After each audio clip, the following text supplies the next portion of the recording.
Have you ever considered owning a firearm? Do you have a couple firearms sitting away in gun cabinets or closets that you neglect training with?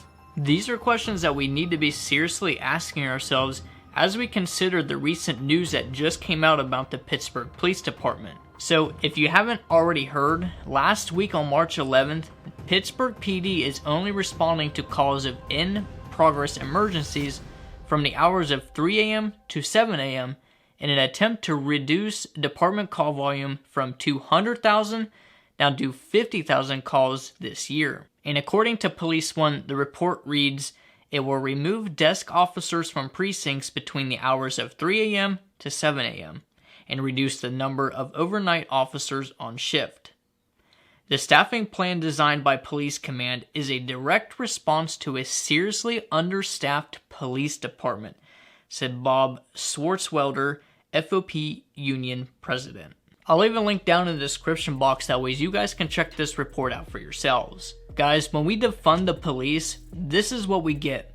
In the report, it also stated that calls for criminal mischief, theft, harassment, and many others will be handled by telephone reporting unit or by online reporting. So if you're living in Pittsburgh right now and you have an emergency related to what I just read you, then you're on your own.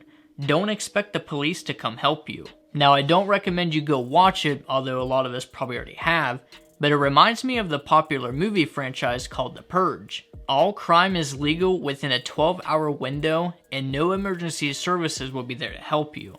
I'm not saying that this is what it's going to turn into, but it does make you think of what it could possibly turn into. So what does this mean? How do we prepare? What do we do next? Well, firstly, you gotta stay strapped up, homie. And you gotta be well trained with your firearms. I preach on that a lot with this channel. And by the way, if we're just meeting, my name is Parker, and here at Range Rulerz, I help activate first-time gun owners to get out and train with their firearms, grow their skills, and rule the range. Listen, our nation is changing, and unfortunately not for the better. This is why it's important that we stay armed and trained up. If you're just getting started with your training, I want you to head on over to rangerulers.com and download your free range stay checklist, or you can click the link down in the description below. When we look at law enforcement response times in different US cities across the nation in a post-CVs era, there's really no telling how many other police departments could adopt this approach to handling emergencies. Now, if you want my personal opinion, I believe this is a double-edged sword. Obviously, on one side, we're looking at increased crime rates in Pittsburgh, and our thoughts and prayers go out to the people. But on the other side, do you think that us as Americans, we call the police over the most minuscule things? You get denied service at a restaurant because you were being disrespectful, and then you call the police? And when they get there, they're like, yeah, it's a civil matter. Handle it yourself. Now, I know in many cases this situation will escalate, then the police will have to physically remove the person off the property, but you get the point.